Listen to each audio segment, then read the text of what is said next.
Micah Parsons trade rumors and an insider pitched what a trade could look like for Parsons. We'll get another insider's perspective on that, plus a training camp tour. So much more. Boy Green Daily on a Sunday starts now. I'm going to lose my gas-guard bananas. Boy Green Daily starts now. Zoinks! Boy Green Daily, Boy Green Daily, Boy Green Daily. Let's go!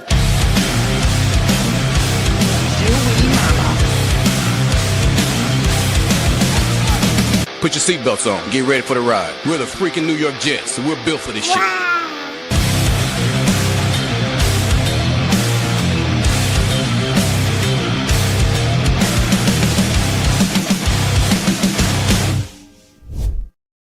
What's going on, everybody? I'm Paul Eston Jr., a.k.a. Boy Green. I'm the New York Jets digital reporter for Heavy.com. Welcome to Boy Green Daily, a daily New York Jets video show, also available wherever you get your podcast. Thanks for stopping by here on a Sunday. A special shout-out to our audio-only listeners of the program, and also those that watch on Facebook and Twitter as well. Much appreciated. But make sure you guys like the video and hit subscribe if you are watching on YouTube. We appreciate you. Let's bring in a special guest. We have our NFL insider extraordinary. He joins us every Sunday on the show, and there is a direct link in the YouTube description down below to his Substack, baby, where you can catch Matt Lombardo all the time, baby. And we bring him in right now here on the show. What's up, Matt? Paul, what's going on, brother? Well, I'm glad you have time for me. I'm seeing you're on the training camp tour. You got the, like the Madden Cruiser going around. What's going on, Matt?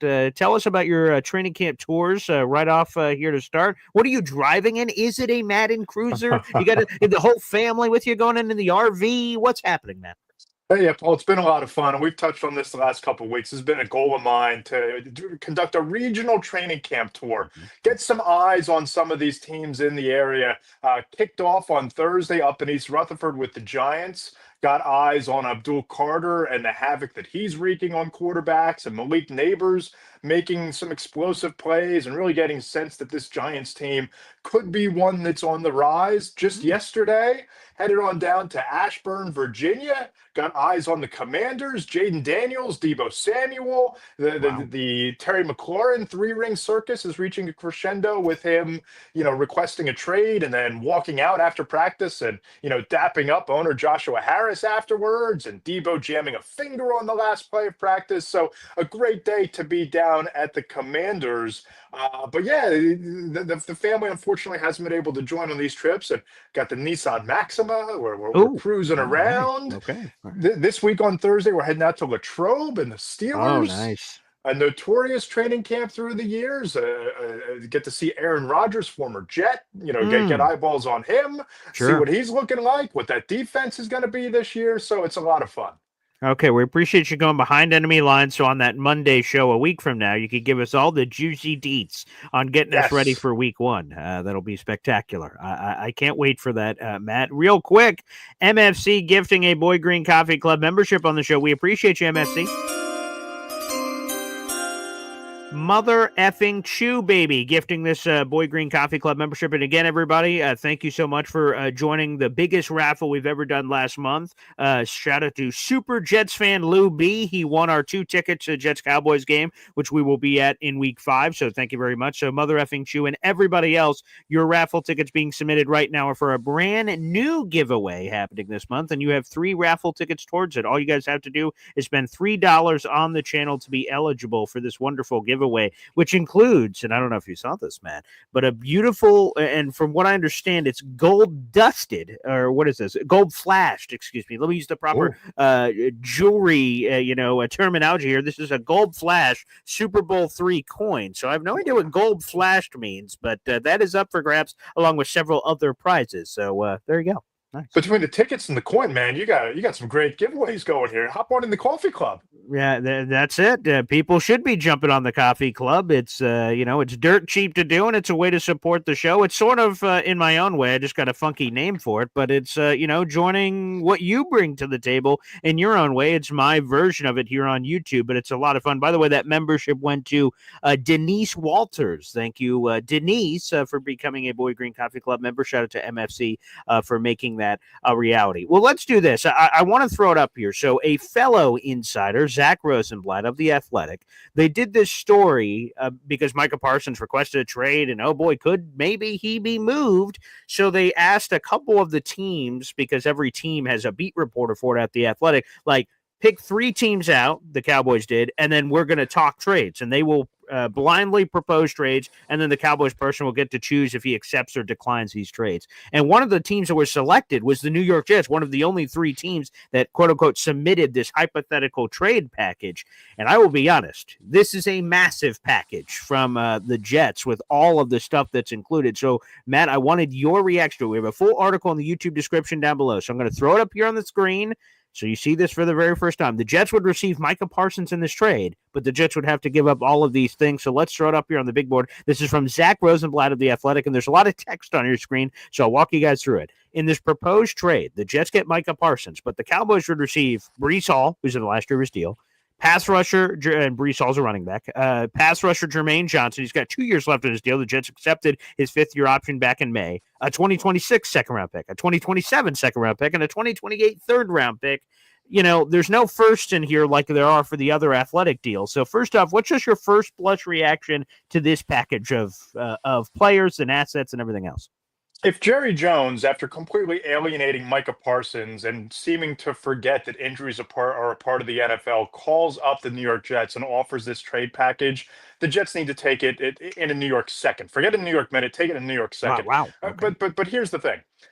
I don't know that Micah Parsons gets moved from the Dallas Cowboys for anything less than 2 first-round picks plus. I could see a situation, and I think the Jets are one of these great situations where they're in the AFC. They're a team that's on the rise. It's a defensive-minded head coach. So the Jets should absolutely be calling the Dallas Cowboys about Micah Parsons. But I don't think the conversation starts from the Cowboys' end of things without 2 first-round picks plus a Jermaine Johnson and a Breece Hall. And by the way, if you're the New York Jets, you still do that deal because Micah Parsons is one of the top 3 edge rushers at one of the most important and vital positions across a roster. You trade away Jermaine Johnson, you're swiping Micah Parsons out there. You're throwing in Breece Hall as a running back. You have a backfield that still includes some talented pieces in Braylon Allen, and we know that they like Isaiah Davis from my conversations there. And Hall's in the last year of his contract, so you're not losing a whole lot there. This would be the dream trade for the New York Jets, but I don't think that it gets done without including multiple first rounders. And I'm glad that you said that. And again, this was from Zach Rosenblatt. And if that's your counter, Matt, as we're talking here, let's talk shop. Okay. Your counter is like, hey, man, 2 number 1s and more. Done. Okay. And people, when I talked about this a little bit yesterday, because it just came up when we had another guest on the show, it just came up like a Micah Parsons trade, like what would you guys do? And I wasn't even aware of the Zach Rosenblatt piece of like packages, like what they would look like. And to me, if the Cowboys want 2 number 1s, which why wouldn't they? Of course they would want 2 number 1s. It makes a lot of sense. Micah Parsons is transcendent talent plus more. I'll give him a first this upcoming year, which would be next year's draft. I'd give him a first then, a first the next, and then now what do we want? Now, Jermaine, I love the player, but if we're being honest and being candid, Micah Parsons is way better than Jermaine Johnson. So that's an even swap of like the Jets are winning, like the Jets are getting a better player. And then Breece Hall is in the last year of his deal, and based on everything, Matt, that you've been hearing over there in Jets camp, they like the other running backs in the room. And Breece Hall's in a contract year, and who knows if they want to pay him. So make it the Cowboys' problem here. Yeah, sure. Even though Breece is really talented. So if they want 2 number 1s, Breece and Jermaine, while I know some fans with the whole Jermaine Johnson and other fans of Breece Hall, let's go. Where do I sign? Right, and for the And for the Cowboys, you can understand wanting Breece Hall because they're really trying to go all in around Dak Prescott and set him up to make the kind of move they think that offense is capable of in challenging a team like the Eagles and the Commanders in the NFC East. But yeah, I think if we're just looking at these situations that happened over the course of this week with Terry McLaurin requesting a trade in Washington and Micah Parsons requesting a trade in Dallas, there's a really interesting juxtaposition here, Paul, because my sense from just talking to people in Washington yesterday is that this is a leverage play with Terry McLaurin, right? That Terry McLaurin doesn't have any leverage from the Commanders. He's trying to get an extension. The best way to do that is to request a trade, try to put some pressure on the Commanders. Dan Quinn said all the right things, says that it's not a distraction. He's happy that Terry's here. In Dallas, Mhm. I think Micah Parsons is done.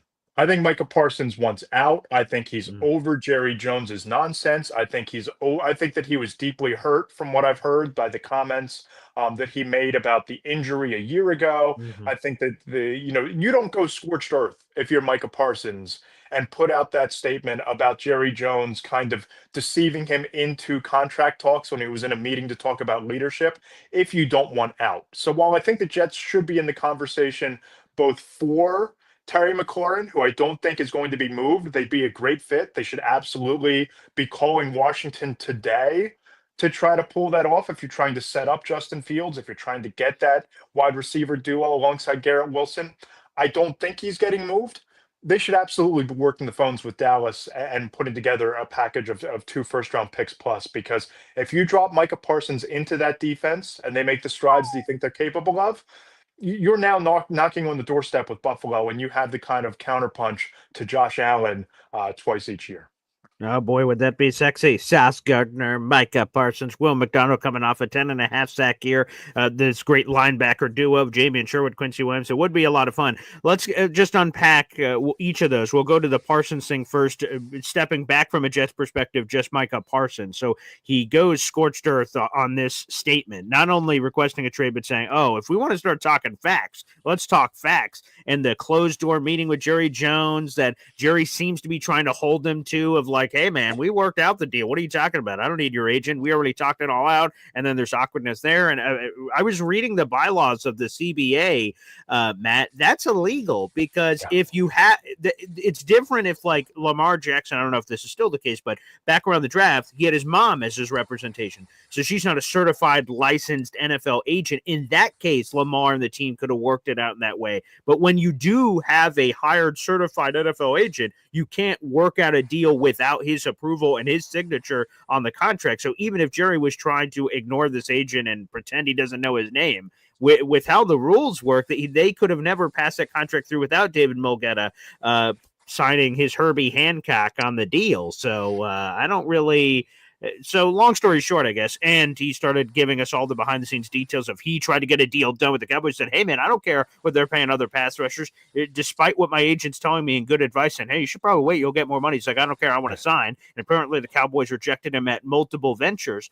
Is Micah Parsons going to be a member of the Dallas Cowboys this season? What is the next step here? Because I've heard the other possibility is if he left camp right now, the Cowboys, could give him the 5-day letter. And if he doesn't show up after those 5 days, he's out for the entire season. So basically call out the bluff of trying to make something happen. What happens next year? Let's go there. Yeah, that's the nuclear option, right? And what's really interesting about that is I spoke to an NFL executive on Friday, and he reminded me, Micah Parsons sat out a year at Penn State. He opted out of that COVID year, didn't really seem to care, prepared for the NFL. I know that didn't sit well with some of the highest ranking people in that program, but Micah Parsons doesn't seem like the type of guy who's afraid to, for the better interests long term of Micah Parsons, to sit. And obviously it's a little bit more complicated because if he sits out a year, the Cowboys still hold his rights. So you would be, going through this whole rigmarole going into next year, and the franchise tag is still in play the next 2 seasons. So I'm not sure that there's that much effectiveness there to sitting out. But what I can't really understand about all this, Paul, is why is Jerry Jones acting like the Dallas Cowboys are a poverty franchise? That's what I can't figure out. It's the number one brand in international professional sports by brand value. They have the whole America's team moniker. Of course. And you look at how they've handled these contract negotiations. They've been behind the curve every step of the way. They let the quarterback market develop before they signed Dak Prescott. They let the wide receiver market set itself before they signed CeeDee Lamb. And you've got the same thing to happen here with Micah Parsons, with Myles Garrett, TJ Watt, and it's down to whether Trey Hendrickson or Micah's deal gets done first. It doesn't make sense in terms of how they're operating. It feels like Jerry Jones has lost a grip on the modern day NFL. And if you're asking me whether Micah Parsons is a Dallas Cowboy week 1, but it's like the devil on each shoulder, right? Because over here, I'm thinking that the Cowboys can't afford to go into this year without Micah Parsons, and this Right. thing gets done like August 30th, and everybody's happy and we move on. Hmm. But over here, Jerry Jones, if he continues to handle things the way that he has with other star players, and Micah Parsons and David Mugoleta dig their heels into the sand, I'm almost starting to wonder if it's going to be another team down the line that pays Micah Parsons that mega deal. It feels like that door is suddenly cracked open in a way that it hadn't been even before this past Friday.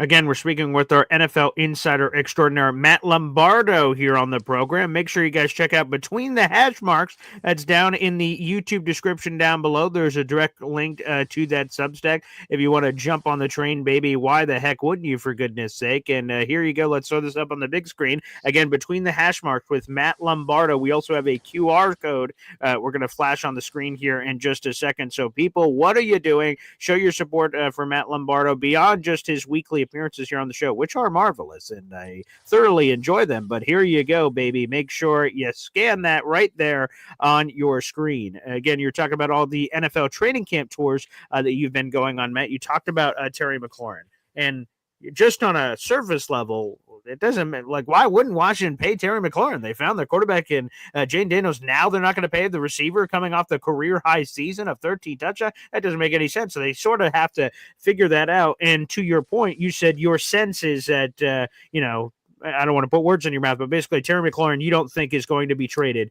Just tell us more about that. Yeah, I think it's far more likely that Terry McLaurin is a Commander week 1 and in camp before that than Micah Parsons is a Dallas Cowboy or steps on a practice field this summer. We'll just put it that way. Okay. It just seems as though there's a difference in value here. Terry McLaurin is under contract. He wants more money. But you look around the rest of the league and the rest of even the NFC East, and you start rattling off the receivers in the division. You have AJ Brown, Devonta Smith. You have CeeDee Lamb, George Pickens. Where does Terry McLaurin fit in there? Is he the third best receiver in the division, the fourth, the sixth? I think it's just a difference in how the Commanders view and value Terry McLaurin versus what Terry McLaurin wants. Now, if he wants $31 million, I don't think that offer is going to come. If the Commanders want to pay him $23 million, I think that they're undervaluing him. I think it's finding that meeting point in the middle. And look, he's under contract. He should be on the field. All of those things that you talk about from the team perspective. But Dan Quinn and the Commanders, they seem to understand that this is a business decision on Terry McLaurin's part. Dan Quinn said flat out he loves Terry McLaurin. He appreciates that he told him ahead of time that he was going to request a trade, and that it's just business, and that they hope that he gets his money, and they hope that he's back on the field as a football locker room, coaching staff, those sort of things. But if you're the Commanders, you have Deebo Samuel. They're really high on Ja'Cory Brooks, who they drafted. They signed as an undrafted free agent, is having a great camp. They have some depth at wide receiver. They're looking for Luke McCaffrey, who they chose in the 3rd round last spring, to really shine. He's starting to make some strides finally this training camp after a disappointing rookie season. So really, while McLaurin sits and figures this out, these young receivers kind of get those added reps to put on film.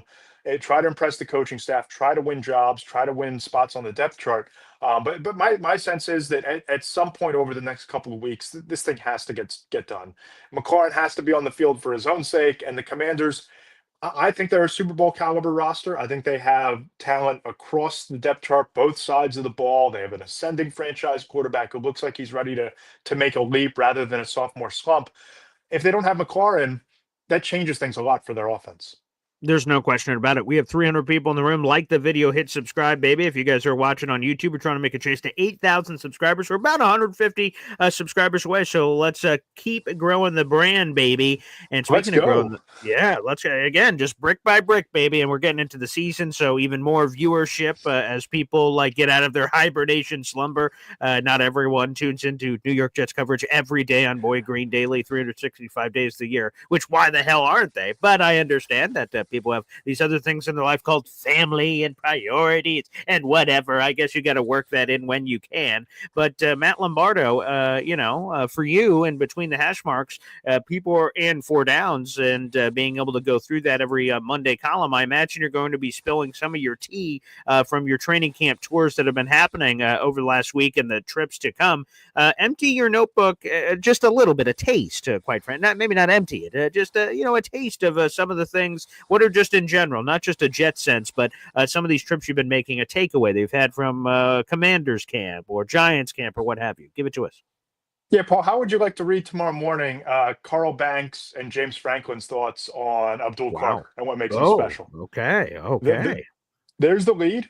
We Okay. talked to Bobby Wagner off the field yesterday at practice about what Dan Quinn has done to establish a culture in Washington. We'll have some nuggets on both of these situations involving Terry McLaurin and Micah Parsons and where they might land if the floodgates and the trade markets actually develop. And then, you want to talk about the Giants a little bit.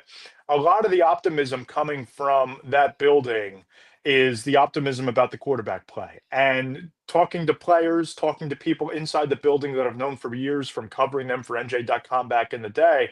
The optimism is coming from those 4 quarterbacks each having a presence and really as standout stars throughout this summer. They feel good about their quarterback room. They feel really good about the defense that even if they don't win 9-10 games, if they win 7 games, they're going to be competitive in 14 or 15 of them, which you can't say about the Giants for a long time. It seems like the Giants are ready to take a step. The Commanders might be ready to take a real leap based on the 2 teams that I've seen so far on this tour. Fascinating. Matt, let's go to this because preseason action happened in the Hall of Fame game a couple of days ago. So preseason officially got underway for the Chargers and Lions, respectively. But the rest of the NFL jumps into the deep end of the pool this upcoming week. And I heard Hep, I think it was the first comment on this video because people are dropping in comments as they're waiting for the show to start. I saw Hep say it's preseason week. He's talking about it for the Jets because they open up the preseason against the Green Bay Packers. Matt, you've covered a lot of NFL over your years and thus preseason games that are happening. What should fans what do you look for when you're watching a preseason game in terms of what you're trying to take away? And quite frankly, what should the fans be? Because obviously this isn't the full shish kebab that's going to be happening here when we get to September. And we're not going to see full-time starters the entire time. So what should our takeaways be? What should be the things that we're identifying in these preseason games, in your opinion? Yeah, preseason games for me, Paul, it's the first glimpse of the rookies and the draft picks coming in. So if you're the New York Jets and you're looking around, I want to see if Membel can step in right away at tackle and how he looks. I want to see Mason Taylor catch passes from Tyrod Taylor. And I want to see the Taylor to Taylor connection and see if he's able to operate down the seam, if he's able to create separation. You want to see if Malachi Corley has made a step, if he can win a roster spot. You want to look at some of the backups on defense and see if there's a diamond in the rough who can emerge, a guy who's going to climb the depth chart once the season begins, a guy that might be fighting for a roster spot now, but might be part of the rotation at linebacker come week 1 when the regular season opens up against Pittsburgh. This isn't a setting where you're caring much about what the starters do because they might not play. And if they do, they're going to play for a series or 2 and then yield to the backups. And if you're a coach across the NFL, this is multi-pronged, right? You're wanting to see that those young guys aren't swimming. They've been in the building for the spring.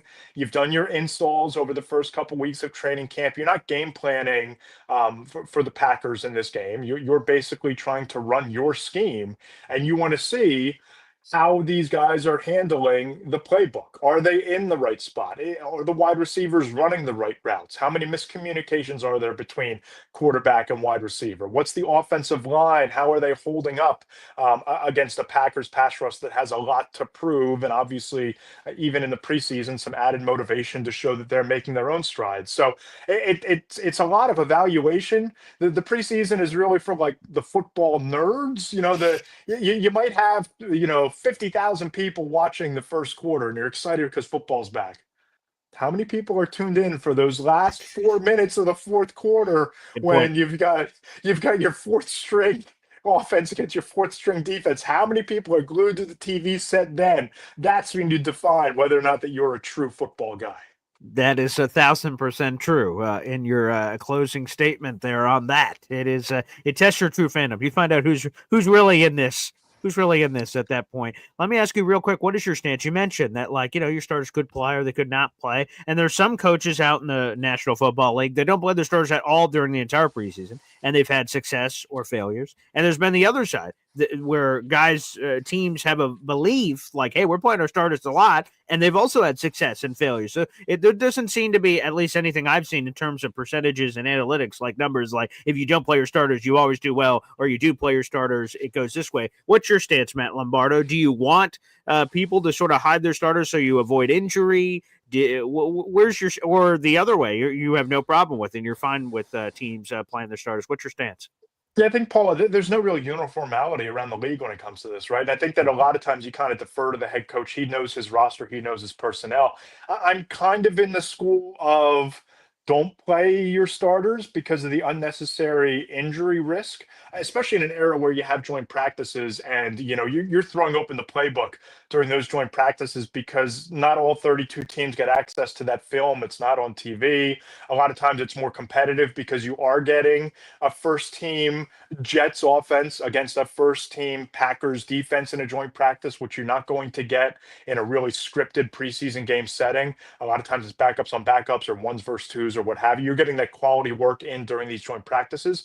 And I just look at, you know who Joe Burrow is, right? You hear Zach Taylor talking about we might need to play Joe Burrow so we can avoid slow starts and going 0-1 or 0-2. Maybe that works out, but I don't need to evaluate Joe Burrow, right? Then you have the other side of the coin is Nick Sirianni. I can't remember the last time an Eagles starter stepped on the field for a preseason game and they've won a Super Bowl and been to 2 of the last 3. So Yeah. it's almost like what works for your team, for your players. But if it were Matt Lombardo, head coach, Paul Esden Jr., offensive coordinator, I'm knocking on the door and I'm saying, hey man, let's give the backups this week during the games. There you go, Matt. Before we get you out of here, you said one of your trips you're making this week is Pittsburgh, correct? Yes. Okay. One of my favorite questions to ask somebody in your position as you're heading into one of these is what is in your notebook that you're what's a question you have in your notebook that you're looking to get answered? Is there some strong thing that you have? Sometimes there's surprises. You're in camp and then, whoa, this storyline or this, I didn't have that on the bingo card. It just sort of happens. But what do you have on your mind right now heading into Steelers camp? Players you're watching out for, a storyline you're watching out for, a question again to be answered. What's on your mind as you're heading into Steelers camp this week? Yeah, I think there's 2, right? Okay. I'd love to chat with Jalen Warren one-on-one and kind of pick his brain about now. Najee Harris isn't here. There was a backfield by committee, a timeshare. You have Aaron Rodgers coming in. You have DK Metcalf. Pat Freiermuth is there. Now it's Jalen Warren. Talk to me about taking that step from being part of a committee to being the face of the backfield, the workhorse of the running game. And as far as what I want to see, Paul, I want to see what this wide receiving core looks like because I still can't fathom trading for DK Metcalf, pairing him with George Pickens, and then trading Pickens away, and then not drafting a wide receiver early. So I want to see what these wide receivers look like in Pittsburgh because Aaron Rodgers goes there, and it just feels like they were not an Aaron Rodgers away on offense. But are these young guys stepping up, or are they, looking to be a competent wide receiving core? Those are the 2 things I'll be looking for. And for anybody watching who wants to drop me a line on social media, if you live in or around Latrobe, practice is in the late afternoon. I'm going to be hungry for a burger after Ooh. practice or a good beer. So if you have a good micro brewery or burger joint in Latrobe, hit me up at Matt Lombardo NFL or subscribe to the Substack and drop me an email. I want to know where I'm stopping for the burger and the brew after practice to write up my training camp postcard. Beautiful. We do have a lot of Latrobians. I'm not sure if I just made up that word, but there are some Boy Green Coffee Club members in that area. So please, any food or beer recommendations, folks, that would be wonderful. Or any location down there, please let him know. Matt, it's always a blast to have you on the show every week. Looking forward to it. By the time we talk next week, the Jets will have their first preseason game in. Some teams will have their second preseason games in, and we're off to the races. So football's back, baby. It's back. Best time of year. Paul, this is a lot of fun as always. Thanks for having me.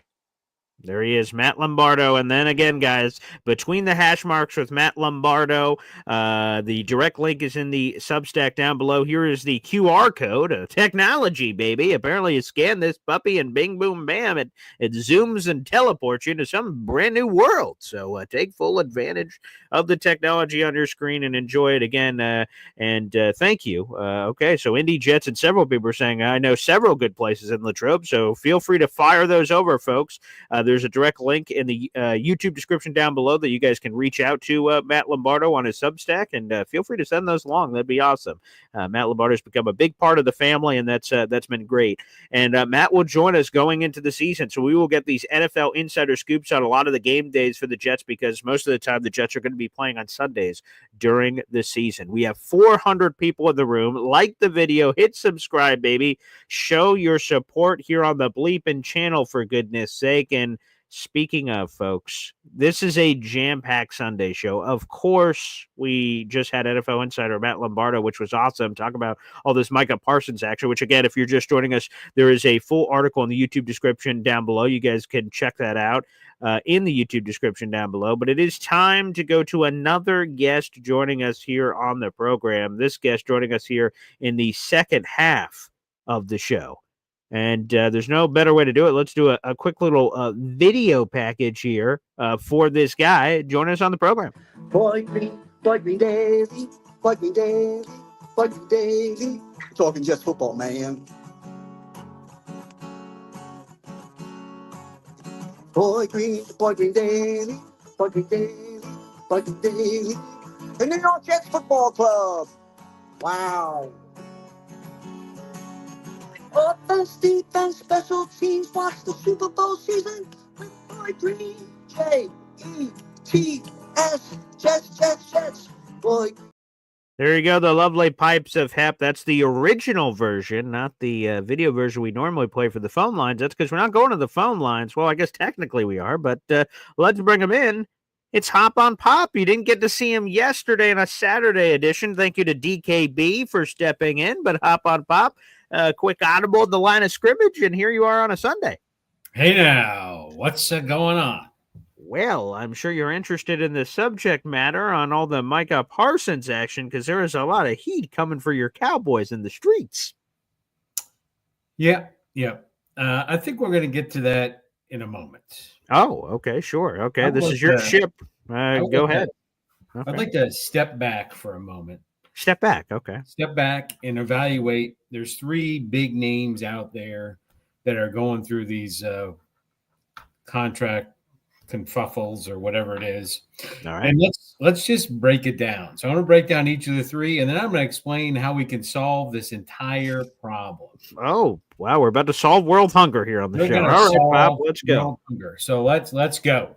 Okay. So I'm going to start off with Terry Loser, whatever his name is, McLaurin, right? And he has the least argument of the three players. The least. The least argument for what? For holding out, for bitching, for whining, for not just shutting up and playing. All right. Oh, so he has the least case. He does not have the evidence. I'm going to go from least to most. The least okay. Yep. Just want to understand. Yep. Okay. Wow. So Terry McLaurin has the least amount to bitch about. Interesting. Okay. Yep. And so these are all facts. #facts. Check them out. He is the 15th highest paid wide receiver in the NFL. 15th. You know his production last year, where it was? 15th. Career high, 13 touchdowns. 15th. So he's getting paid exactly where he should be getting paid. Wait, what production is 15th? His yards. Oh, yards. Okay. All right. His yardage. Reception is lower than 15th. Receptions. Yardage, he's in the middle of the pack. Touchdowns? Below, doesn't matter. Doesn't matter. Okay. It obviously doesn't matter because look at what the Jets paid Garrett. Oh, anyways, let's move on. But he's the 15th ranked paid wide receiver, and yardage-wise, he was the 15th. Shut the fuck up, go to camp and play football, and then it'll work itself out. What does he think he deserves? He's over the market reset. So like when he signed his deal a couple years ago, it was commensurate. He was one of the highest paid receivers in football, but it was $20 million per year. Now the receiver market has exploded, and in his world, that receiver gets paid $30+ million now per year. So he wants a dip on that train. Yeah, except he's never been one of the top NFL receivers in production. Never. Well, hasn't he had shitty quarterback play until last season? Does it matter?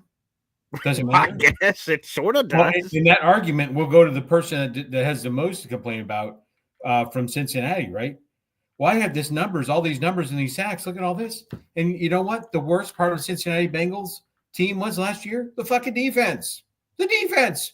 And their most valuable cog producing at the highest level ever, still producing zippo in results. So are you – so, okay.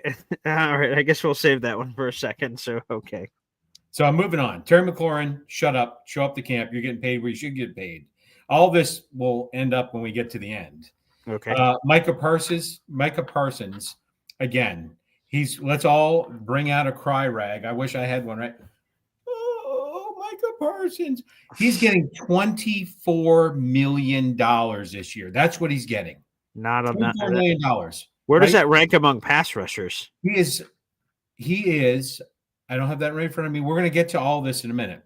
Okay. He's getting $24 million. He's outside he's probably in the 15th. I don't have the numbers. I got through the top 10 highest paid non-quarterbacks, but he's probably in the top 15. I don't have it in front of me.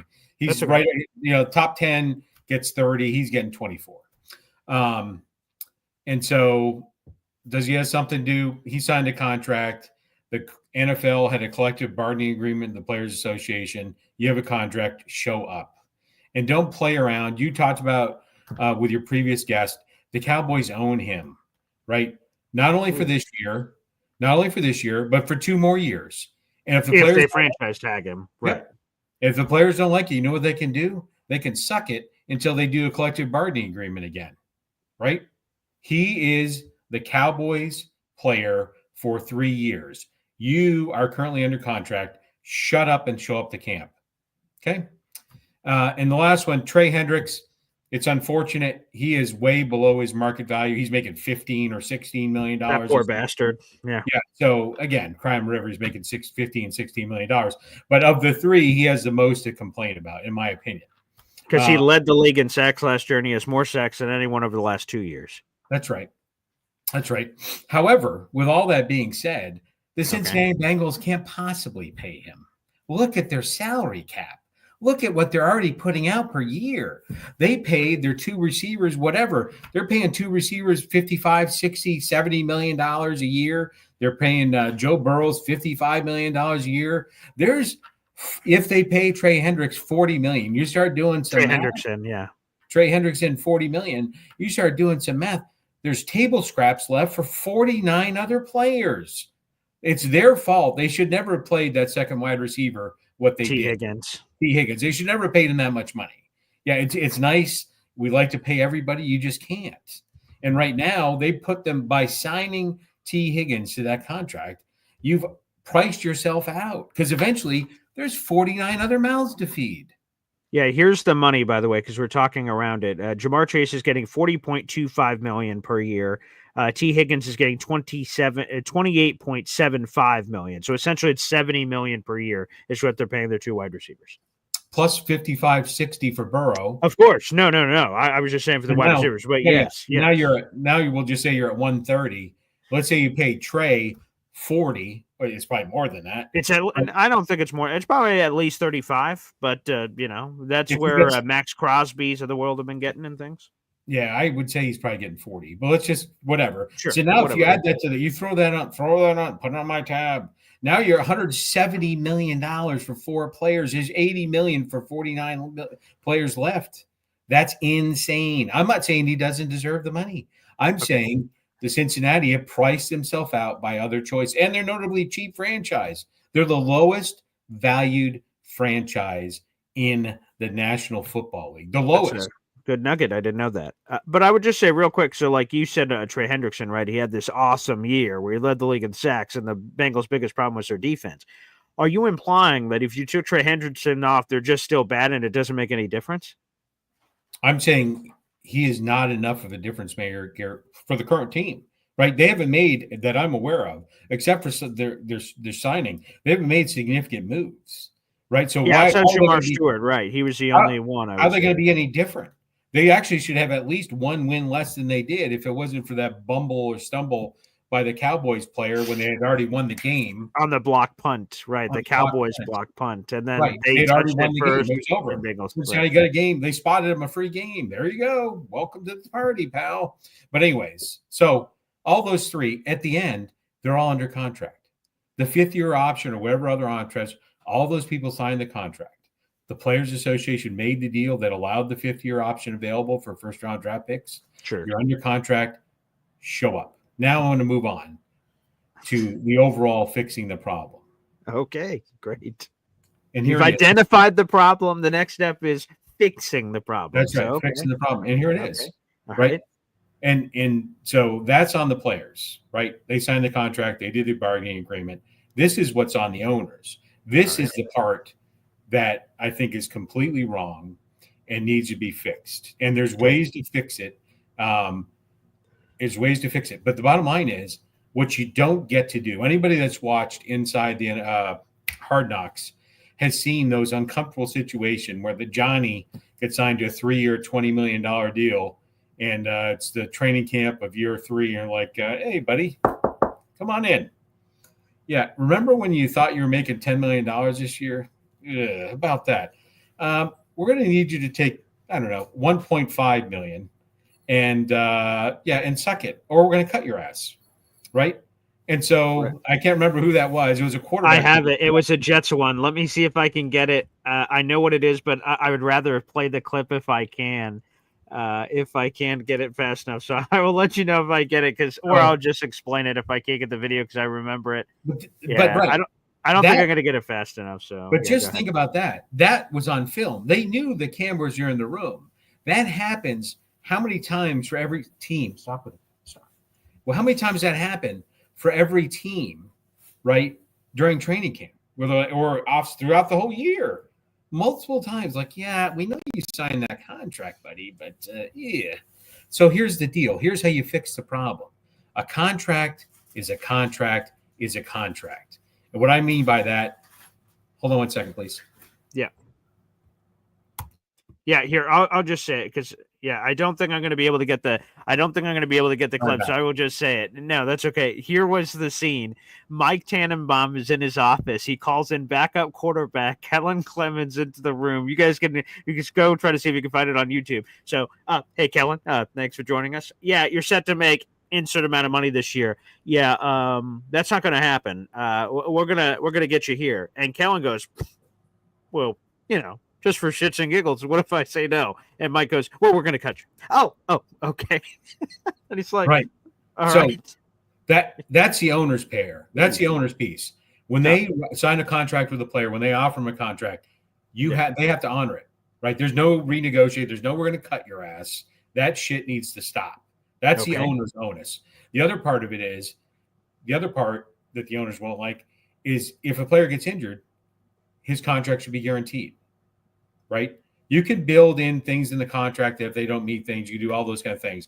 But the bottom line is you sign a contract, you owe that person that money. And if they get hurt, you should at least, if nothing else, if that insurance company, I think it's there's an insurance company that guarantees player salaries if they're hurt. And the NFL pays those insurance policy? The insurance policy, those policies, right?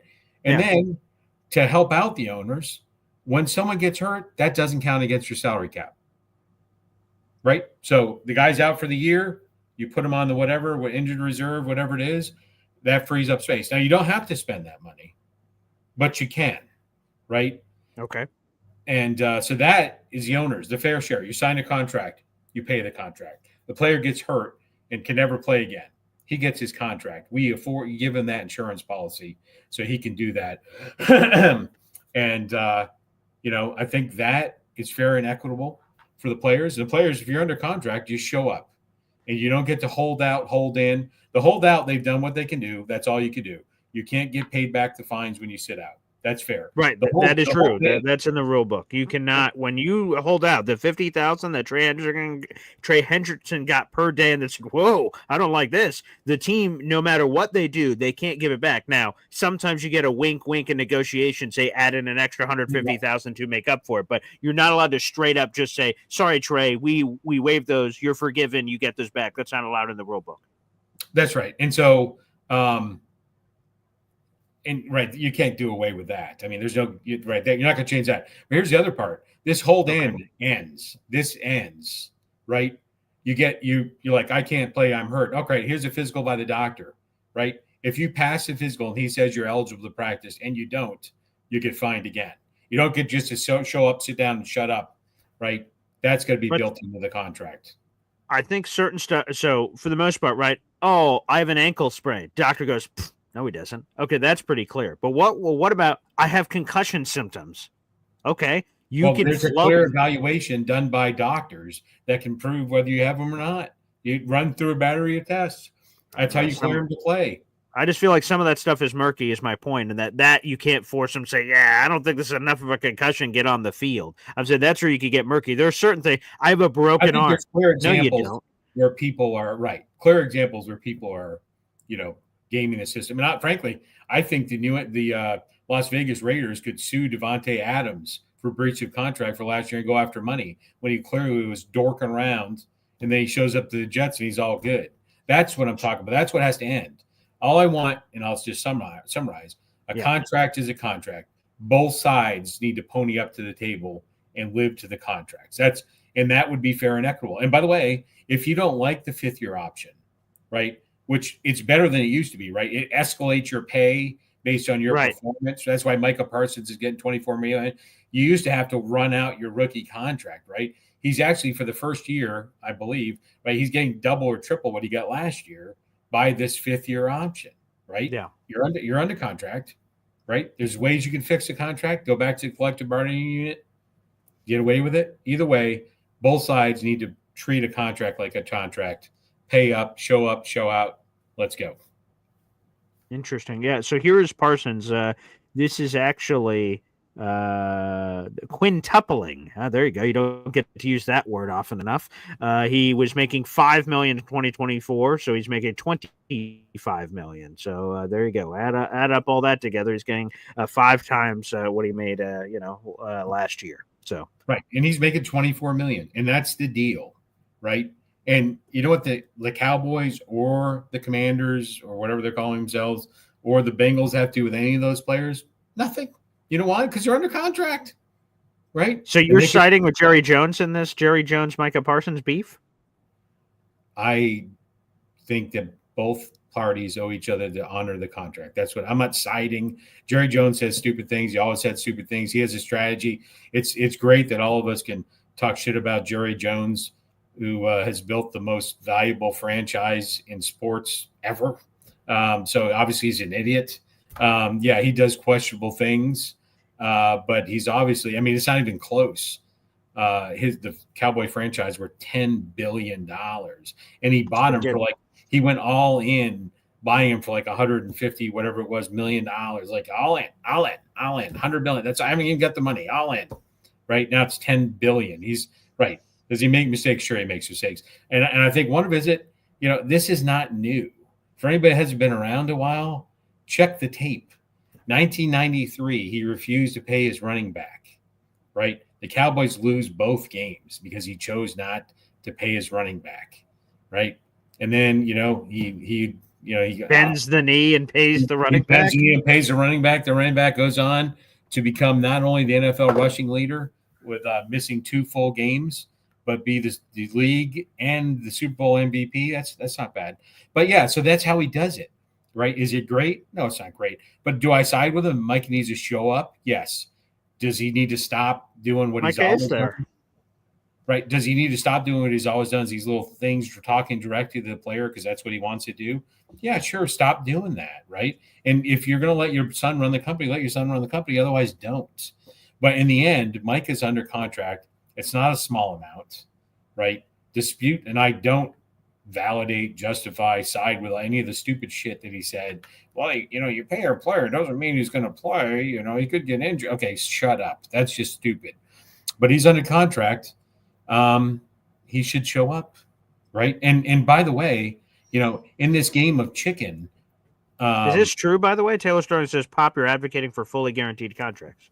That is what I'm saying. That you can have some performance-related stuff in there. Obviously, clauses, this, that, or the other that's built in, like very, very similar to how the Jets did Tyron Smith, rest in peace.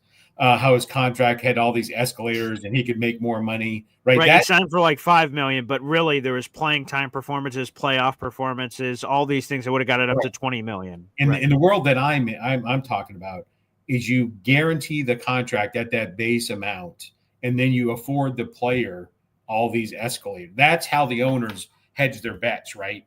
You sign that contract, you're gonna pay him, right? And he's gonna show up. And if he wants to make more money, he's going to play in all the games. He wants to make more money, he's got to get 1,000 yards receiving.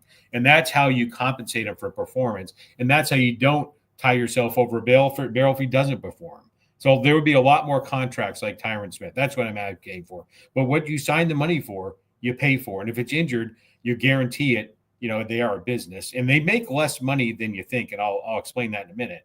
The NFL, and you're not going to cry them a river either, but they make less money than you think. And so I'll give you one example because it's the only example we know for sure. But the Green Bay Packers only made $80 million last year. I say only, but in the world where a quarterback gets $60 million, the entire team, the organization, the franchise, for all the tickets they sell, all the everything, all the merch and all that stuff, they get $20 million higher than Dak Prescott makes. Just think about that. So, yes, it's a balance. That's all I'm saying. And Green Bay is the only one we know because they have to share that information. Right? As a public entity. Right. It's a public entity. But there's the door, right? Everyone thinks that, and obviously more teams make more based on we know how much they get from the revenue sharing. That's the base, right? But the Packers are about the middle of the pack in the other revenue, right? But they're making less than $100 million. I mean, isn't that startling to you? I mean, in a way, but isn't that so? This is considering everyone and their salaries getting paid, everyone being taken care of, everyone's taken care of, and now after all that, $80 more million. Like, where's, what are they going to use the $80 million on? That's just floating $80 million money. So, like, in a way, that sounds like not a lot compared to NFL. But in the other way, if everything is all accounted for and now we have $80 million left over, I'd sign up for that business. Yeah, except they're the ones that take all the risk. That's their paycheck. And I say they, it's the entire everybody who owns stocks paycheck, right? Like Green Bay is a bad example because you have to split it amongst all the investors and blah, blah, blah. And then you have to make that $8 million is also how you might have to reinvest in stadium upgrade, blah, blah, blah. So you think about it, they're making just round numbers, $800 million they're bringing in. They're making 10% profit, right? There are a lot of things out there, companies out there make a lot more than that. That's all I'm saying. Don't cry in a river. It's just facts. Yeah, I would say this fully guaranteed contract thing, again, what's important for the players, and they need to find their own new NFLPA guy to help run this operation. They currently don't have one. But when this negotiation comes up in a handful of years, they need to advocate for themselves and pick what's truly important because that's what happens at these things. The NFL, one big thing they want an 18th game. And when the NFL wants something, they get it. If I'm the NFLPA, boys, I know you all are complaining you don't want an 18th game. Let's just accept it's going to happen. Since it's going to happen, what's one big thing we all want? This is part of the negotiation. They want this bad. Whatever we pick, within reason, they're going to give so they get the 18th game that they want to sell to the rest of the universe. What do we want? I'm looking at the room. Guys, come on, ideas. We need to get something big here. We need to take advantage of this monumental moment here of something they want. That's got to be a key part of this negotiation. I don't know if fully guaranteed. That may be not maybe. That is obviously too seismic of a leap. And maybe it's going to take a lot of these CBA negotiations to get anywhere near this. But, because I imagine the owners don't want to touch this. Yeah. So, with that being so, that's what I think needs to happen. Both sides need to make a contract a real thing, because it is everywhere else in the world. When you sign a contract, a real thing. You can't just, give them the Clemens treatment. Hey, real quick. So week 1, Dallas Cowboys against the Philadelphia Eagles in Philadelphia, the ring ceremony and all that jazz. Micah Parsons is lining up for the Cowboys on the field. Yeah, we're about to get there. Okay. Yeah. Please? The answer is I don't know, but I'll tell you my opinion of the Micah Parsons thing. Okay. It's really in Micah Parsons' court, and I'll explain what I mean. If Micah Parsons, just goes to the corner and pouts and crosses his arms, okay, all right, you're not playing this year. We'll see you again next year. You could try it again. Try it again, buddy. Run it back. But I also would tell you that Micah Parsons is not even close to the best defender that's ever been on the Dallas Cowboys. Not even close. And Not close. Maybe close, but he's not the best defender. Who is it? We'll get there in a second. So I would be more than happy if the Cowboys traded Micah Parsons away. What? I would be more than happy for fair and maybe it's not going to be fair. I hope it's unfair trade. I'm okay with him being traded away. It may be the linchpin that levers the Cowboys to another round of dynasty in the 2020s. And the answer to your question from last night is the one NFL draft that yielded 3 first-round picks for a player was the Dallas Cowboys and the Minnesota Vikings.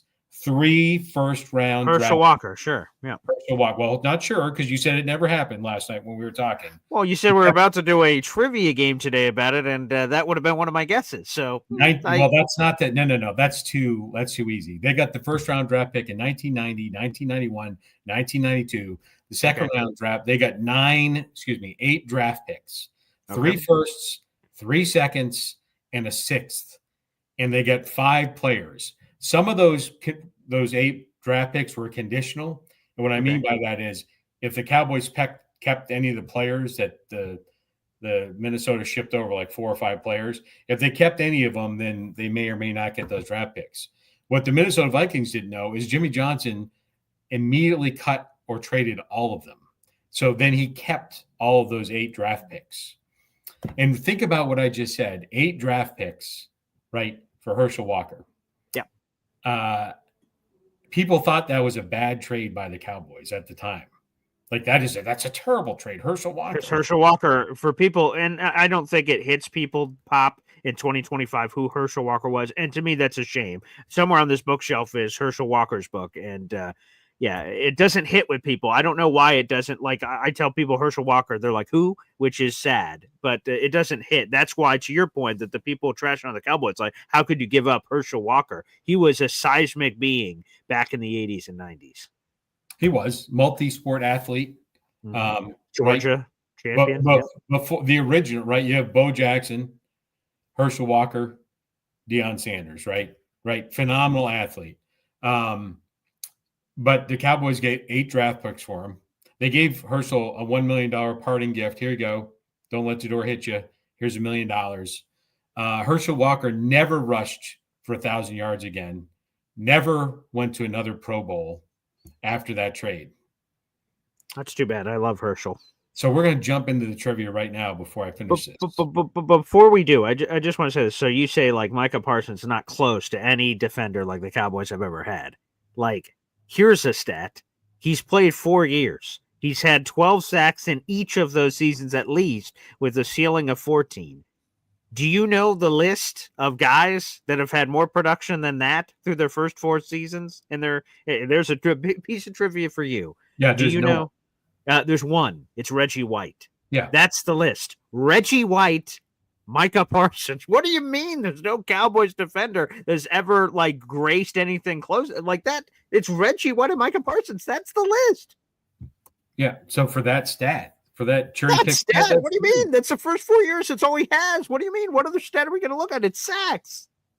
Yeah. So if we fast forward 4 years from now, okay, and we can still say that, then we're talking about something. But the fact is, DeMarcus Ware did it for 8 years in a row, eclipsing 20 sacks in a year, 19 and a half another year, and his lowest sack total was his rookie year when he got 8. Every other year for the first 8 years, he had anything ranging from 11 and a half sacks to north of 20. Show up in 4 years, otherwise shut up. He's not in the same ballpark as DeMarcus Ware. Not even in that avenue. Well, he hasn't played that long, so it'd be impossible, I guess. We'll see in 4 years, right? He's a phenomenal talent. The Cowboys just can't pay him. You can't pay CeeDee Lamb. You have other players to pay, and we'll take the draft picks. And it's not going to be that ridiculous draft that you proposed or you didn't propose. Whoa. That trade was insane. The two players. Let me just clarify. I know it wasn't you. You retweeted. You just said I proposed it. I didn't propose nothing. I just revealed. Here is what someone else said, and here it was from The Athletic. This is their deal. I'll throw it back up here on the screen. Again, this is not me proposing this, okay? This is Zach Roseblood of The Athletic. They did a whole story. Dallas Cowboys insider, the Dallas Cowboys beat reporter got to hear all the offers from the 3 teams they picked, and this was the deal where the Cowboys receive Breece Hall, Jermaine Johnson, 2 second-round picks, a third-round pick, and the Jets get Micah Parsons. So, again, not me, Zach Rosenblatt, but go ahead. Yeah. So, the bottom line is those 2 people, those 2 players are going to be contract headaches. No, thank you. Whoa. How is Jermaine a contract headache? Well, how many more years? 2 years left. 2 years. Yeah, and what's the next deal? Is that a 5th-year option? The 5th year would be a third. It's $13 million. It's $13 million. It's not $24 million. No, thank you. Neither one, thank you. No, thank you. And so the draft picks are ridiculous. So what's the offer? You say you're like, hey, I'm willing to. I'm more than happy to ship his ass off. Let's slap a shipping label on his ass and see ya. What's your deal? What's your counter? Yeah, 3 firsts and Braylon Allen. 3 firsts. Okay. Again, how often has that happened? Huh? It's happened once. So, anywho, so you say you want to play trivia. Let's roll the music. Okay, what's your trivia pop? What? This is on the theme of what we just talked about. Sure. Okay. What? I need top 4. What 4 players did the Cowboys get from the Herschel Walker trade through drafts that helped propel them to their dynasty? Well, What players did the Cowboys draft with the draft picks acquired from the Minnesota Vikings? Well, I know one. I've interviewed one. It's one of the greatest moments of my life. That would be Emmitt Smith. Emmitt Smith of the Florida Gators was one of those first-round draft choices. That is correct. Thank you. Okay. Michael Irvin predates. People forget that. He predates. He was there before anybody. And then Troy showed up. And then we started getting everybody else. So Michael Irvin predated it, so he was not a part of that package. Let me think a second. I have not thought about this in a long time. So I definitely know Emmitt. Let's see. 1 out of 4. No, 1 out of 4. Okay.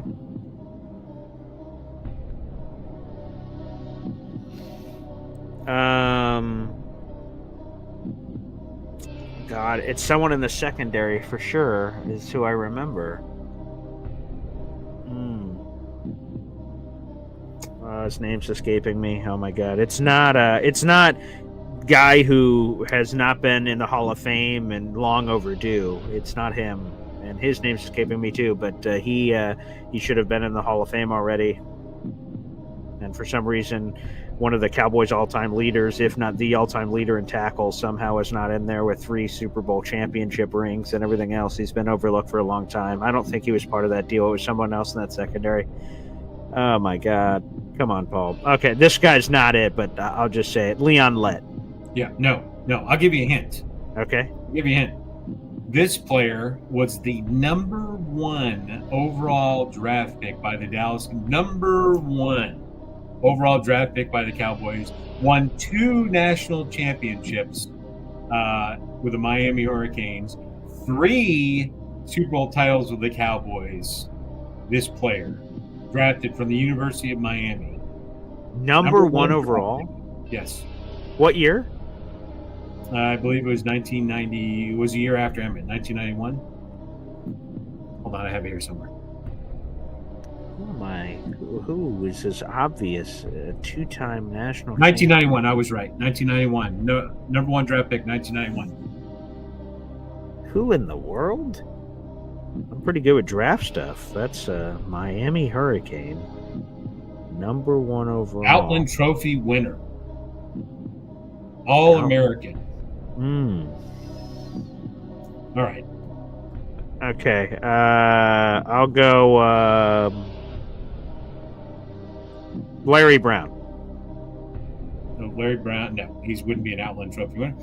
Russell Maryland. Okay. Number 1 overall draft pick. We're going to come back to that. I have a follow-up trivia question associated with the 1991 NFL draft. Okay. All right, so that's so number 2, Russell Maryland. Number 3 is the person that you cannot think of. That you said you don't think it's him, but it is him. He is okay. Oh my God! This is gonna. I can see his face. Oh my God! I can see his face. And he definitely should be in the Hall of Fame. How am I not remember? I advocated on social media for this guy to be in the Hall of Fame. Oh my God! Come on, Paul. Get your brain to work. Jesus. I'll give you one you're never going to get. You ready? While you're thinking about sure. this one? Yeah, go ahead. Yeah, this guy probably would have reached more Pro Bowls, but he played beside some phenomenal cornerbacks. His name is Kevin Smith. Yes. Yeah.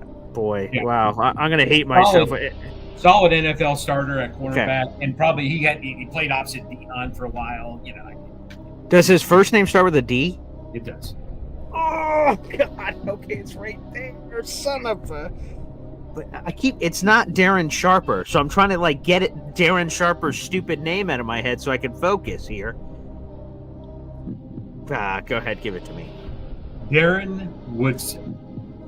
Oh well, Darren Sharper, Darren Woodson. Well, that explains why that was stuck in my head. So okay, there you go. Wow. You know, I'm sure there's a lot of 3-time All-Pro safeties, 3 Super Bowls, leader of a franchise. Why would he be in the Hall of Fame? I mean, seriously. But anyways, just if you're looking at the balance of scales in that trade, Herschel Walker, 0 Pro Bowls. Those 4 players I just mentioned, 14 Pro Bowls, 7 All-Pros came from that trade. But anyway. That's pretty good. Hey, by the way, we got a super chat coming in. Sorry, I wasn't looking at the chat, everybody. I was on a different page, but I see we got a YouTube super chat coming in here. Every super chat, we hear from my daughters, Raya Luna. Wow. Another big congratulations, Lou B, Super Jets fan, won our massive Jets-Cowboys ticket giveaway. So thank you, Lou B, for supporting the show. And he will be with us. He'll be a raffle winner. So you guys can all either love him or hate him in person for winning that. Feel free to do so. Sunday, October 5th. He says, why are the Jets the Vegas favorite to get Parsons? In your mind, Pop? Yeah, I think, by the way, we didn't get to this part, but I don't think the Jets should do the trade no matter what the trade is. I think, well, not no matter what. I don't think the Jets should do the trade. If it's for what you want. No. For what reality? Like that proposed trade by the Athletic. Again, solid work by the Athletic.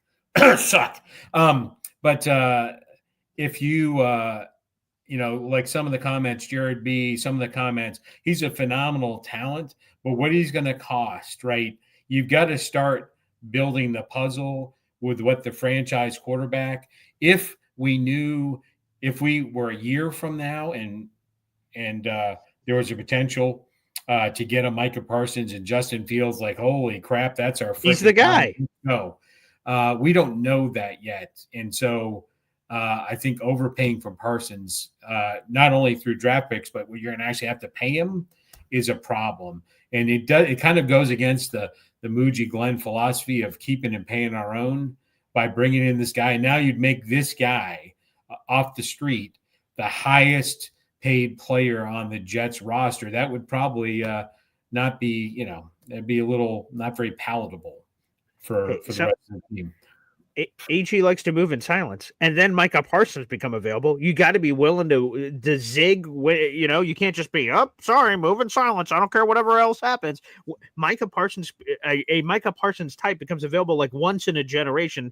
Apparently, he doesn't stand up to the lofty DeMarcus Ware in Cowboys history, but to any other history, Micah Parsons is a freak. He's a special talent. He's a once in a lifetime kind of player with unbelievable production that is unparalleled outside of Reggie White through his first 4 seasons, which are the only seasons he's played. So it's all I can judge him on. He's 26.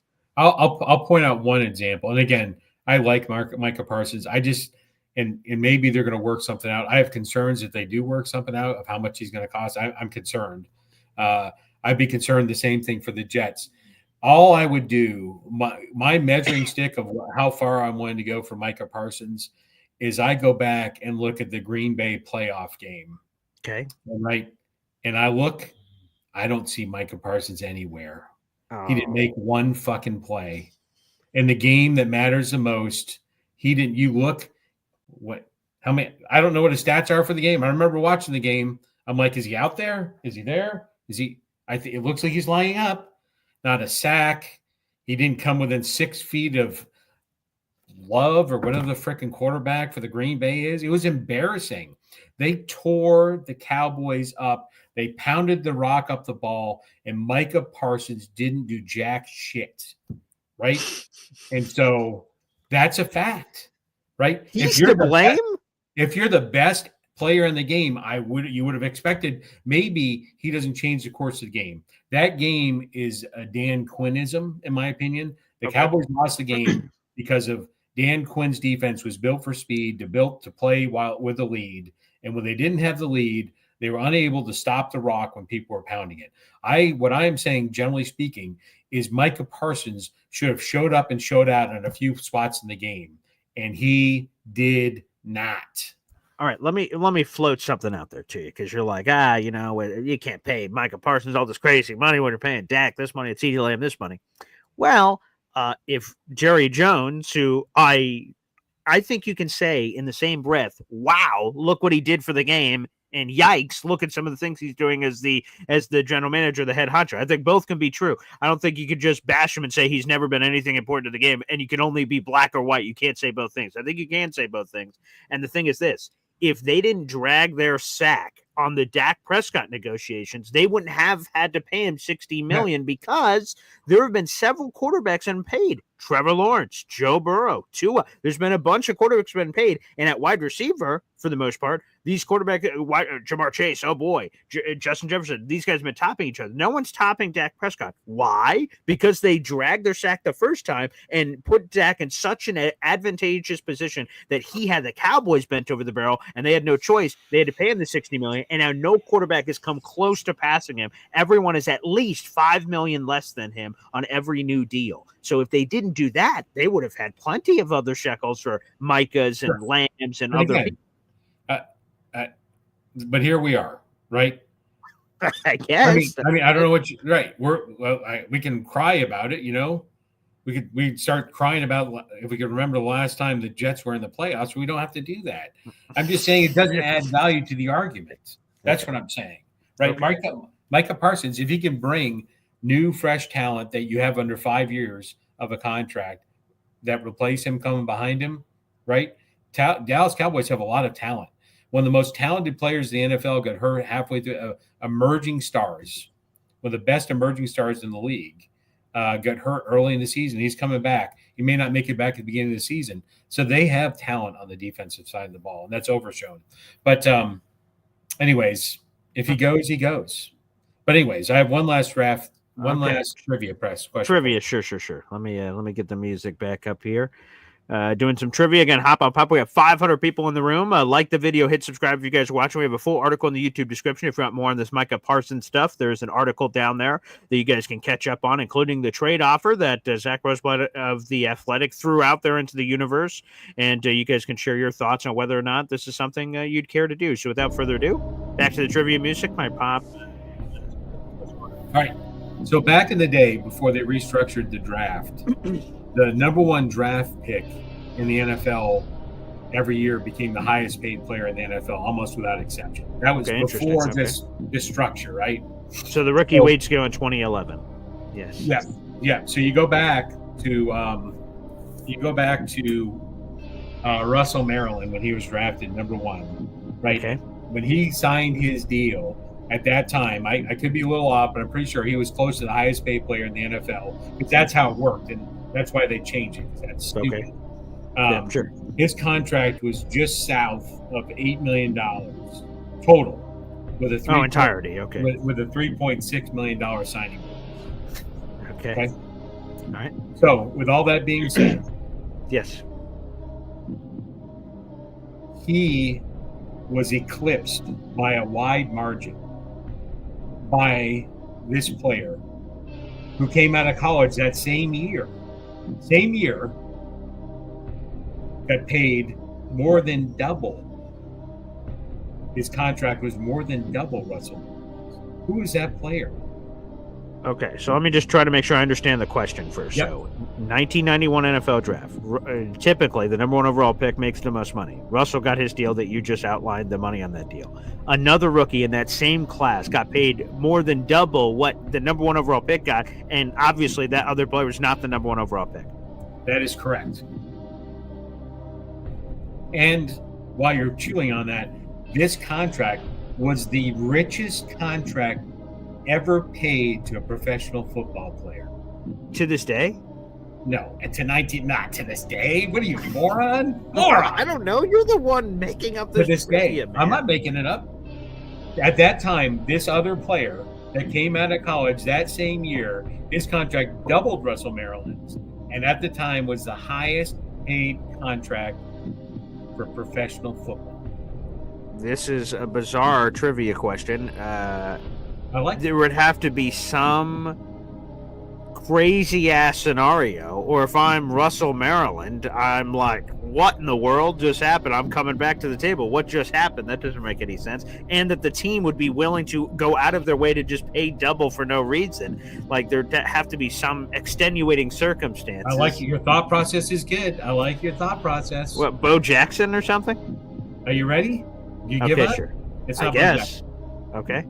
It is the Rocket, Ismail. Out of Notre Dame? Out of Notre Dame, the Rocket. The Rocket. Why? Why? No offense. Why you may ask? Yeah. Why you may ask?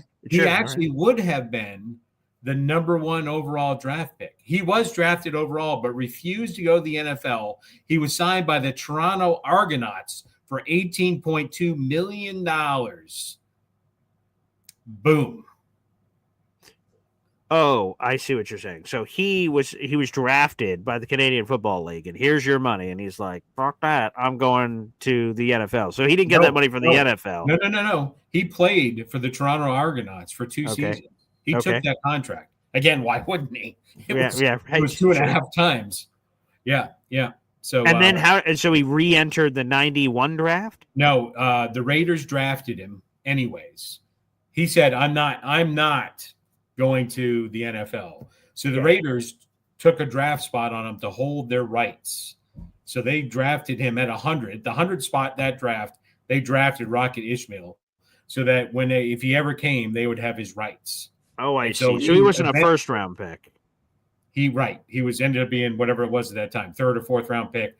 They used that pick to draft him. When he came to the NFL, he went to the Raiders initially. Interesting. Wow. Okay. There's a good random NFL trivia question. Okay. How'd you stumble across that one? When I was looking up details about Russell Maryland and the draft, it came out that he was number one, and then it came out that he literally would never have been number one. I mean, he would have been number two. He was a sure. No. I got you. Hey, by the way, we're getting a super chat in. Truman Dumel, thank you so much. By the way, you have a raffle ticket. Again, another reminder, all of our raffle tickets are $3 a piece this month. We did a very unique giveaway last month where they were $20 raffle tickets, and there were other circumstances involved. This one, we're back to normal, so they're just $3 a pop. So, Truman, you got yourself a raffle ticket. You're $1 away from another one coming here on the show. Wow. Truman Dumel, a member of the Boy Green Coffee Club. Appreciate that. If we get Micah, we're all going to be like silverbacks on bath salts. Not really sure what that means, but P.S. Hey, Pops, it's time you went full Jets. Join the dark side like Darth Vader. Well, it is interesting. I do spend a lot more time researching the Jets than I do the Cowboys. That is true for these discussions. I break down the schedule more for the Jets than I do the Cowboys for some of the shows coming up in the near future.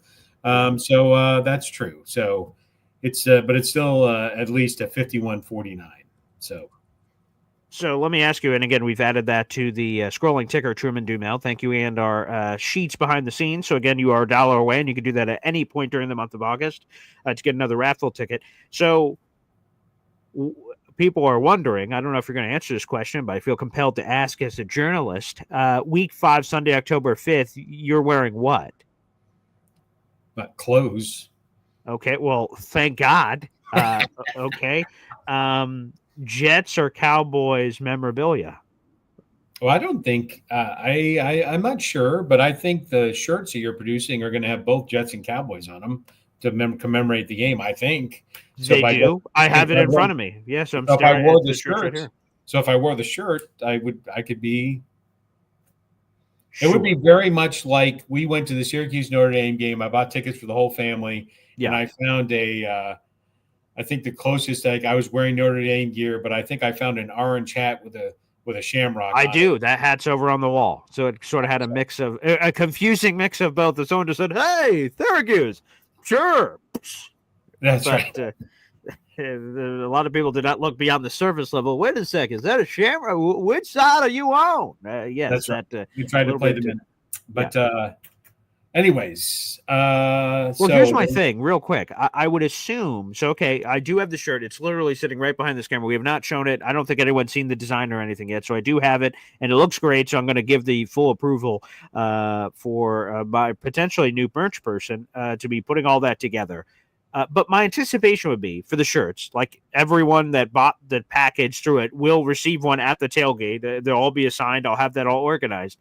I imagine people are going to wear it for the tailgate and maybe for a little piece, but I would imagine then they're going to flip it or put the shirt under, wear the jersey over top. I don't think, again, I don't know. I don't have a crystal ball. I would assume a lot of people aren't going to be wearing that while we're all sitting together. Maybe. I don't know. But I would assume that people flip over to their jerseys or whatever. They'll do it for the tailgate or, that party atmosphere. So, yeah, it also depends based a lot on the weather, right? It's going to be October. Sure. Right. I have no idea. Can you say Indian summer anymore? I don't know. Definitely not. You can't? Definitely not. I definitely don't think so. No, I don't think that is culturally appropriate. I'm tired of not saying things as people get bound up about them. Like you're tired. Wait, let me get this straight. You're tired of doing that because, we just had a full, thing here on the show where you were being, it didn't sound like you were trying to hold back at all. It sounded like you were just going full go earlier. So I don't know why you're tired of it. I haven't seen it yet. Well, I have to do it at work. So there you go. Oh, I see. So that you sort of release here. I'm glad that can be there for you. But by the way, for the record, I only say about 1% of things I actually want to say.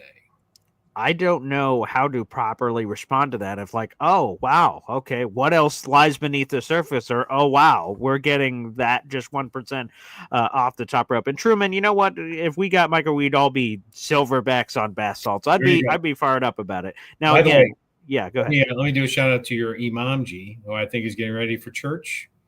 Yes. And so am I. I'm going to attend church virtually. So Manji, shout out. Okay, looking very, very hot today, by the way. Okay, that's gross, but I'll do this for Mom. Again, if you guys remember the Boy Green Coffee Club, you guys can utilize all these custom emojis made over by our guy, Jets Worldwide.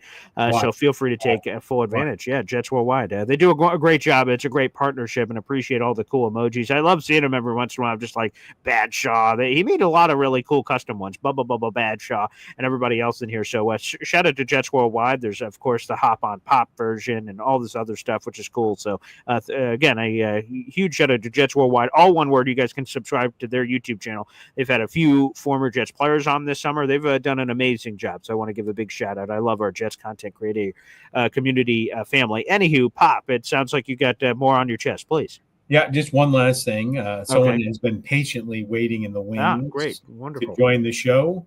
So I'll have him come on over if he can take a cue. Okay. Let me see if I can play some sort of a sounder or something here. Yeah. Come on over. Here we go.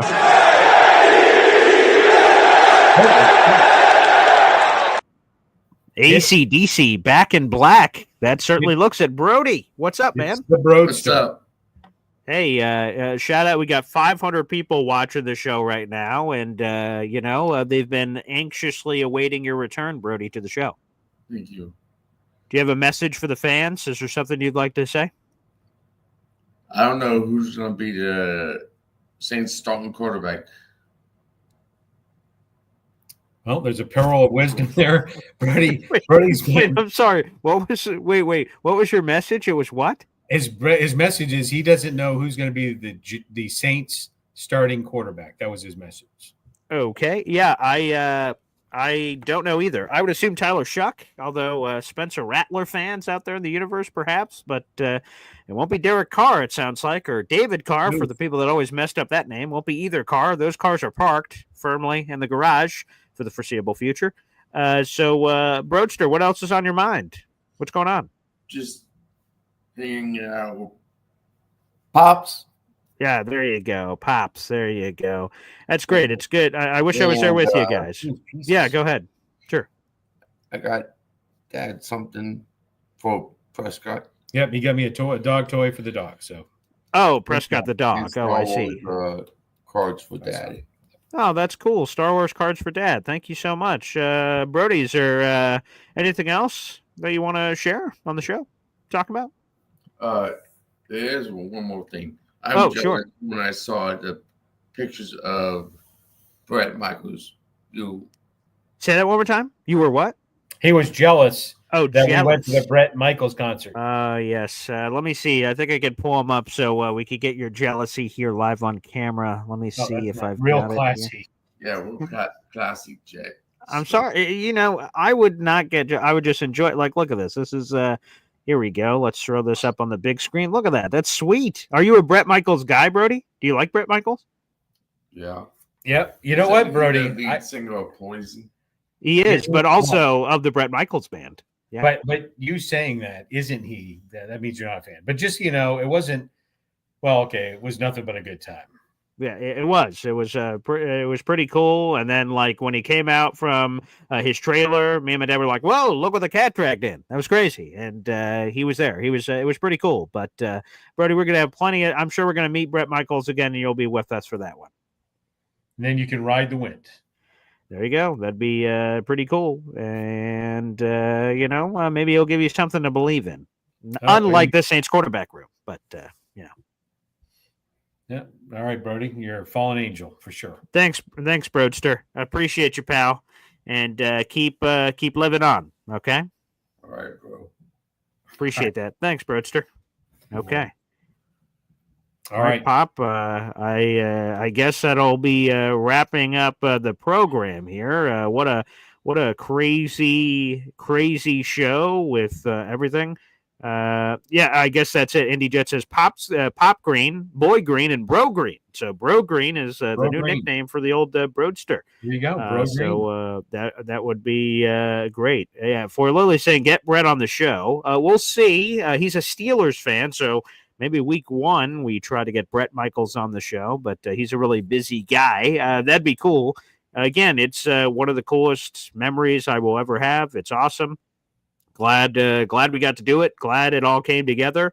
And this is great. Alon says like this is Maury or something. A family reunion show just took place here. That is true. There was some family activity happening. Yeah, that was cool. I've not seen my brother Brody in a hot second, so it's great. He's my older brother for those who don't know. And it's a real good time. A real good time. So Pop, a good time. Nothing but a good time. That's 100%. All right. Any final thoughts, Zach? Because we're just going to wrap up the show here. A fun time here on a Sunday, August 3rd. Nope, we got to line up. I think we have to decide coming soon is the season review, and we'll do a quick hit on that. What success looks like for the three big hitter players for the Jets. So we'll lay that out next week. It'll be Saturday, and then the week after that could be a triple shot. But we'll talk more about that later. Okay, let me put that in my notes here for an upcoming Saturday edition. Okay, let's see. What do we got? Oh, yeah, I already wrote you in there. Okay, great. And obviously, we got a preseason game coming up. I see Troy Sturgis talking about that in the chat. So, yes, we're less than a week away, as a matter of fact, because the game is, I believe, on Saturday this week for Jets-Packers, first preseason game. So, it'll be some good activity happening there. Well, Pop, Brody, and everybody, thank you so much for tuning into the show. This was a fun one. I know you got to go to church virtually, and I got to head off to the diner here shortly as well, and some more Jets work to be done to catch up on. Jets, by the way, have a day off today. They need it after that green and white scrimmage yesterday, and reconvene at the beginning of next week, Monday. Again, that's Jets-Packers week, so looking forward to it. Pop, that was a good old time. Thank you. Yep. Take that like button, to Pound Town. And one more thing real quick. Are there tickets available for Jets Dallas? I'm glad you asked Jets Worldwide. We have 5. Count them, 5 ticket packages left, and then they're gone. They're $300 a person. There's only 5 left. It's that the $300 gets you this. A Jets Cowboys ticket to sit with us. That's section 228A. That Jets Cowboys t-shirt I just mentioned, which is off camera.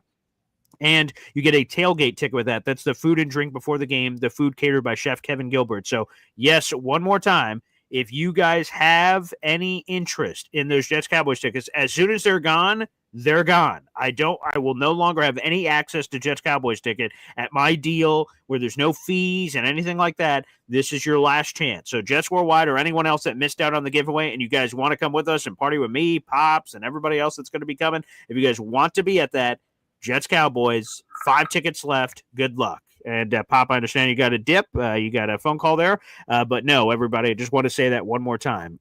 Jets Worldwide says, I'll take one. How do I get it? Reach out to me on any social media ASAP. So Jets Worldwide, I believe you have me on Discord, so you could just DM me there and we can work out all the details. But again, 5 ticket packages left. And if Jets Worldwide is jumping on, only 4 ticket packages left. So guys, if you have any interest, that is great.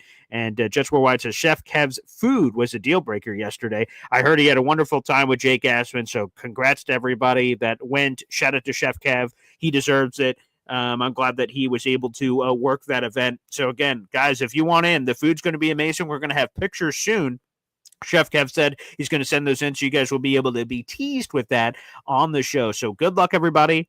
Appreciate you. 500 plus people. Like the video, hit subscribe, and we'll be back tomorrow morning with another edition of Boy Green Daily. Nick Ferrier, Jets reporter, will join us, and that will be a real hoot. Thanks, everybody, for tuning in, and we'll see you.